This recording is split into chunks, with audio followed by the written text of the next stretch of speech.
अस्सलाम वालेकुम जी। सबसे पहले मैं आपको दिखा देता हूँ गन। ये है गन। जब हम नई मशीन लेते हैं तो ये साथ आती है, ठीक है। और ये है जो फुहारे हैं, असल है ये वाली चीज़।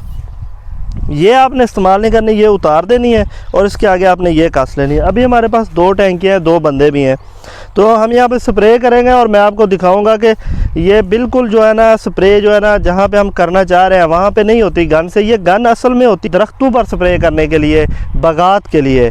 और अगर आपने फसलों के ऊपर स्प्रे करनी है तो फिर इस फुहारे वाली स्टिक्स की मदद से आपने करनी है। अभी मैं आपको इसको चला के दिखाता हूँ कि कितना फ़र्क है।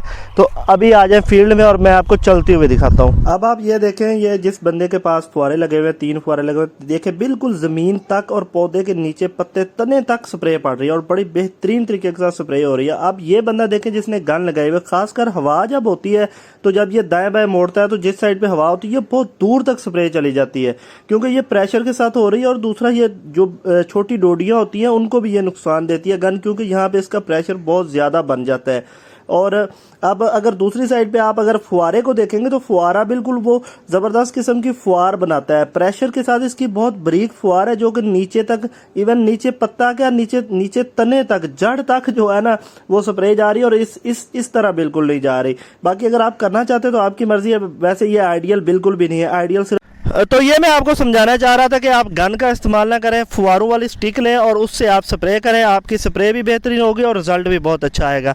काटन की मालूमाती वीडियो और काटन मैनेजमेंट पर मबनी वीडियोस देखने के लिए आप हम किसान हमारा पाकिस्तान को ज़रूर सब्सक्राइब करें। फेसबुक पर देख रहे हैं, ऊपर नीले रंग के फॉलो के निशान पर ज़रूर दबाएँ और वीडियो को शेयर कर दें। अल्लाह हाफिज़।